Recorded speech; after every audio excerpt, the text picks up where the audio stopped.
gisomo subject mana Yiero. Koro it was system, it was not the school itself.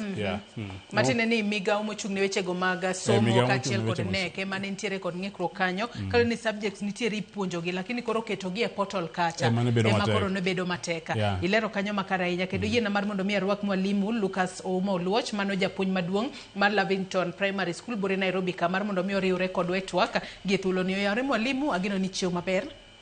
Yawre achiew maber kendo ago erokamano kuom luonga ka. Ageno wadhi bedo gi twak maber.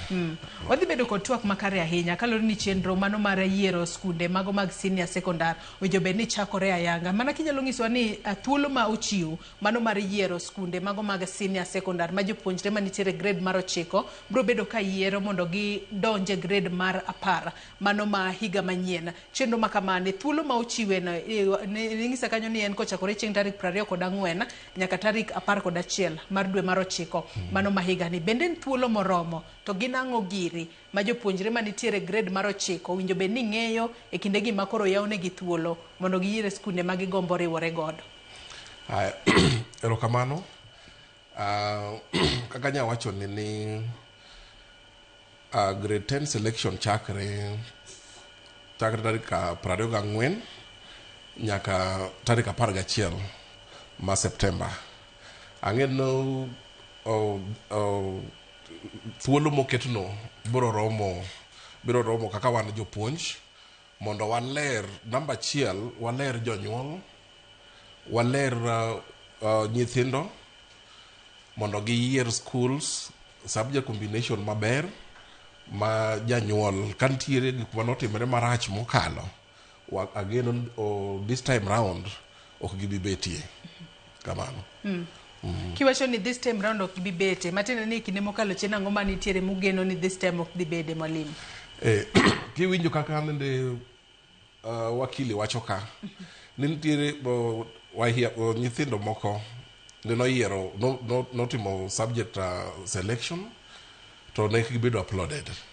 Koro inwang' kaka mano bedo hamano tido ka ng'at monego bed donjo grade 10 en modhi bedo gi shida. Koro this time round olose maber kabisa ma portal no kaka jo ministry okete inwang'o ni janyuol be nyalo donjo i portal ni. Gine en gima ma wabiro dhi adhiya kachiel ma janyuol dhi ng'eyo en ang'o monego bed ni atimo ka to onego bed ni atime nade. Kanyalo wacho ni kaka sani gino kete maler ibiro nwang'o ni sani nitie gima iluongo ni career pathway checker ma onge gimo mibiro yudo ni janyuol koro kata japuonj yudo kaka wan jopuonj yudo ka ang'eyo no candidate ni ober ga ikwano. Yes, inyalo yudo no ober ikwano to idwa ni mondo odhi otim STEM lakini ober ikwano to STEM odwa notim ni max modhi nwang'o ka ok bi rome. To be gima jaka jonyuol bende ng'e iwacho ni onge ranking lakini nitiere merit. Nyiso ni ka nyithindo gi dhi timo penj gibiro luongi senior school as per their performance. Mamano kik ng'ato wuond ng'ato no maiti matima hamano wanana gi jokojolo hamano. Koro nyaka ging'e no gine en gima ma serious. Penj biro chakre tarik 23 dwe mar 10 nyaka tarik 31 dwe mar 10. Koro ithuolo no nyaka wahia bende ikre.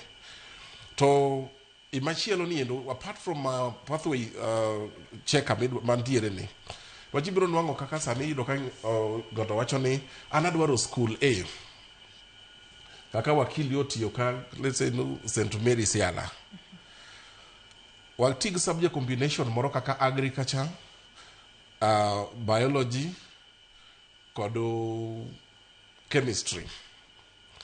Ibro nwang'o kaka oketni wacha kabro bili subject combination ibro neno kaka gino dhi donjo maler. Ibro nwang'o ni school ni timo maendo but gima nyaka jonyuol bende ng'e ni wanyalo kawo jowahia mang'eny kaka ipinywa maluo ka ginyalo wacho wan kila mtu dwa mana dhi yala ama nyiri winjo ng'eny gi wacho na wadwa mana dhi Rangalaka under C1 school. Koro onego gima ging'eno ka wahiyo oyiero schools gi mang'eny ahinya to wahiya duto te ok bi luonge skund cha. Koro onego bed ma gima kaka jopuonj bende inyiso jonyuol no skunde ma wan go gi duto te gin gibeyo, to gima nyaka ng'e ni subject combination mabedo offered in those schools wahiya ka achiel kod